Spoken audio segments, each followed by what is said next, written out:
Bismillahirrahmanirrahim. Assalamualaikum warahmatullahi wabarakatuh. Alhamdulillah, bersyukur kita kepada Allah Subhanahu wa taala dengan mengucapkan alhamdulillahi rabbil alamin. Salawat dan salam sama-sama kita mengucapkan Allahumma shalli ala Muhammad wa ala ali Muhammad.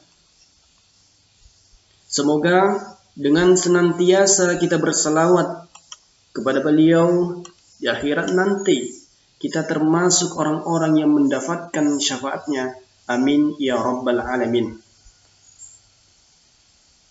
Melalui video ini yang Bapak rekam melalui aplikasi Bandicam, ini menjadi salah satu sarana pembelajaran kita pada semester ini, semester ganjil ini, untuk mata kuliah Hukum Administrasi Negara. Mudah-mudahan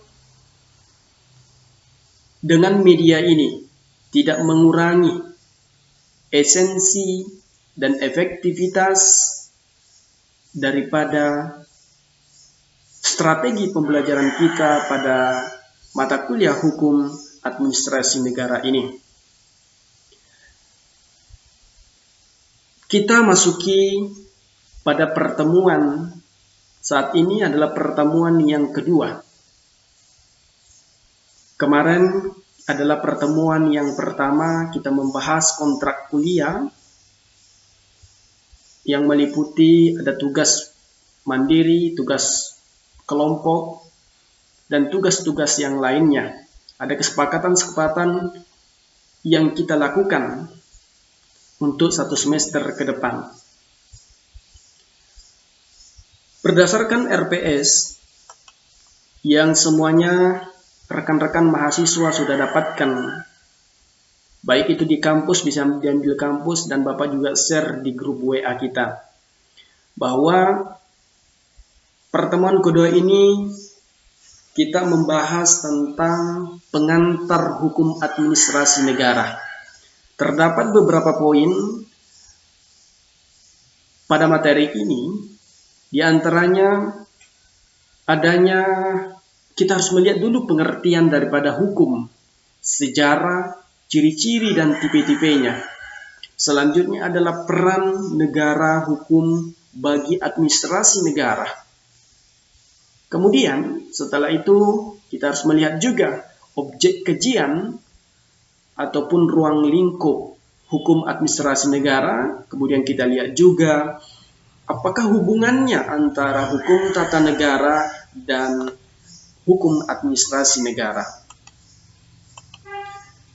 Rekan-rekan mahasiswa yang saya hormati dan semoga dimuliakan Allah Subhanahu wa taala,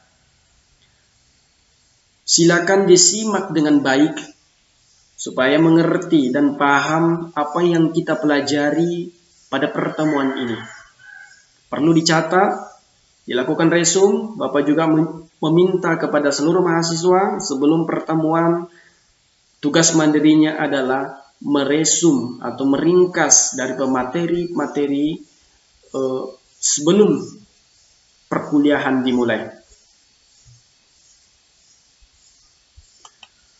Sebelumnya di mata kuliah, karena 2 semester ini Bapak mengampu 2 mata kuliah yang saling nanti ada keterkaitan, yaitu politik hukum dan hukum administrasi negara.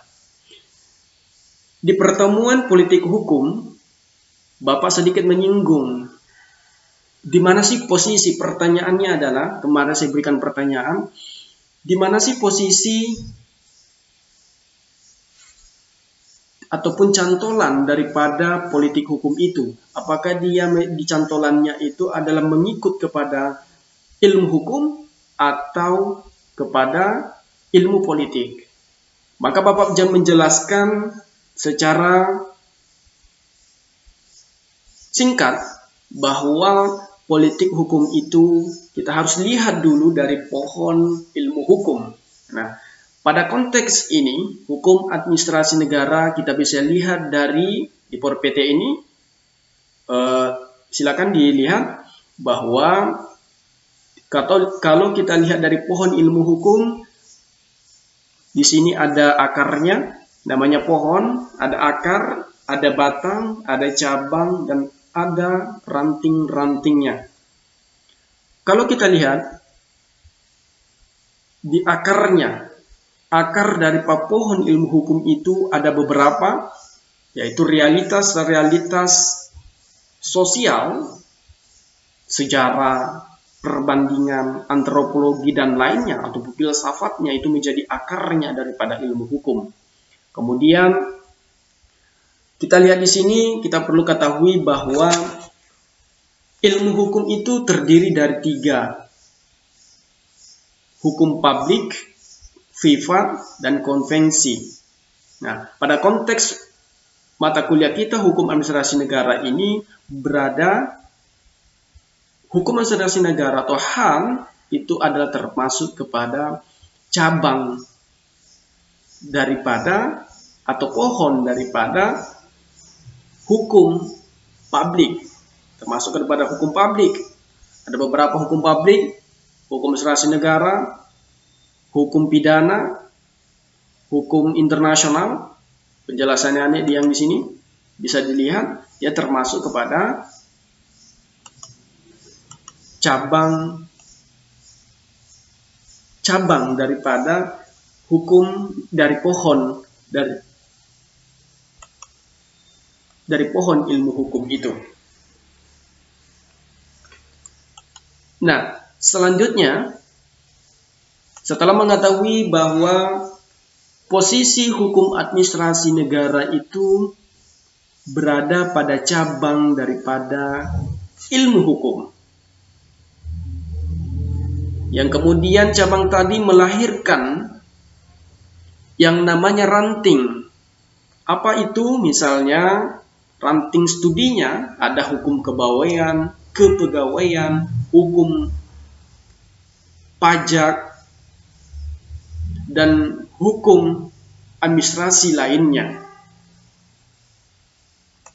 Setelah mengetahui posisi daripada HAN di dalam pohon ilmu hukum, selanjutnya kita sedikit mengulas tentang sejarah negara hukum. Ini penting karena menjadi dasar ataupun landasan daripada munculnya daripada nanti hukum administrasi negara itu sendiri.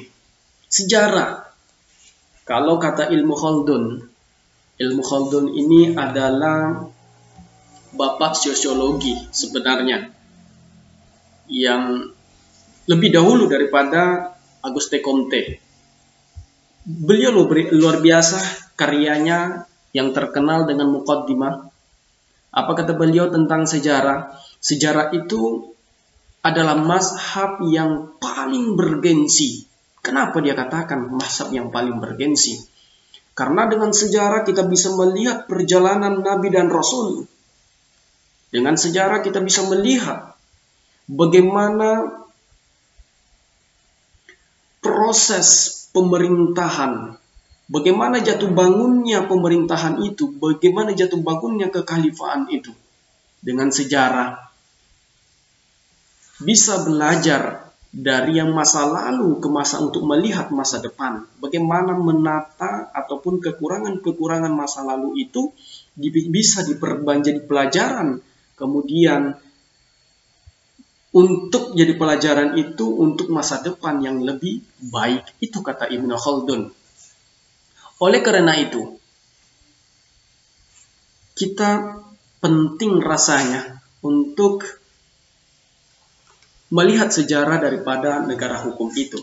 Di dalam bukunya Ridwan HR ini, beliau sedikit menjelaskan tentang historis, secara sejarah historis dan praktis. Konsep negara hukum itu muncul, kata beliau, dari berbagai model. Bisa kita lihat adalah ada model negara hukum berdasarkan Al-Quran dan Sunnah, yaitu nanti dianut oleh umat Islam. Ataupun negara-negara yang menerapkan konstitusinya Al-Quran dan Sunnah